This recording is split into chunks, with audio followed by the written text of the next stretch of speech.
ನಮ್ಮ ಗಿರಣಿ ಒಮ್ಮಿಲೊಮ್ಲೆ ಕೆಲ್ಸಕ್ಕೆ ಬರ್ತದಂತ ಗೊತ್ತಿರಲಿಲ್ಲ. ಎಲ್ಲ ನನ್ನ ಕರ್ನಾಟಕದ ಜನತೆಗೆ ಈ ನಂದೀಶ್ ವ್ಲಾಗರ್ ಮಾಡುವ ನಮಸ್ಕಾರಗಳನ್ನ ಹೇಳುತ್ತಾ ಇವತ್ತಿನ ಬ್ಲಾಗ್ನ ಸ್ಟಾರ್ಟ್ ಮಾಡ ಬರ್ರಿ.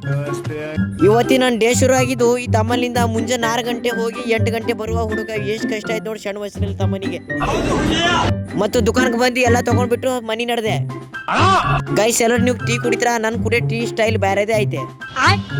ಮತ್ತೆ ನಮಗೆ ಗಿರಣಿ ಖರಾಬ್ ಆಗಿತ್ತು, ಅಸಲಿಗೆ ಮುತ್ತೇನಿ ಕರ್ಸ್ಬಿಟ್ಟು ನೋಡಿ ಕೆಲಸ ಮಾಡ್ಲಿಕ್ಕೆ. ಮತ್ತೆ ಎಲ್ಲ ಕೆಲಸ ಮುಗಿಸ್ಬಿಟ್ಟು ಮುತ್ತೇನಿಗೆ ದುಡ್ಡು ಕೊಟ್ಟು ಕಳ್ಸಿಬಿಟ್ವಿ ನೋಡ್ರಿ. ಫ್ರೆಶ್ ಅದನ್ನಾಗ ನಿಂತು ಬಿಟ್ವಿ ನೋಡ್ರಿ. ಮತ್ತೆ ಎಲ್ಲ ಫ್ರೆಶ್ ಆಗ್ಬಿಟ್ವು, ಮತ್ತೆ ಹಸು ಆಗ್ಬಿಟ್ವಿ. ಗೈಸ್ 12 ಗಂಟೆ ಆಯ್ತು, ಊಟ ಮಾಡಿಲ್ಲ. ಊಟ ಅದನ್ನ ಮುಗಿಸ್ಕೊಂಡು ನಡೆದು ಬಿಟ್ಟು ಇಲ್ಲಿ ನಡೆದಿವಿ ಅಂತ ಹೇಳಿಲ್ಲ ಗೈಸ್. ಮತ್ತೆ ಊಟ ಮಾಡ್ಬಿಟ್ಟು ನಮಗೆ ಕ್ಯಾಂಪ ಕುಡಿಯೋದು ತೋಲು ಚಟ ಐತಿ ನೋಡ್ರಿ. ಗೈಸ್ ನಮ್ ದೋಸ್ತರು ಜಗಳ ಆಡ್ತಿದ್ದಾರೆ ನೋಡ್ರಿ. ಗೈಸ್ ಇಲ್ಲಿ ನೋಡ್ರಿ ಒಬ್ಬರ ಮೇಲೆ ಒಬ್ಬರು ನೀರ್ ಹಾಕೊಳ್ತಿದ್ದಾರೆ. ಕೈ ನೋಡ್ರಿ ನೀವು ನೋಡ್ರಿ ಹಿಂದಿನ ಮಾತಾ ನೋಡ್ರಿ.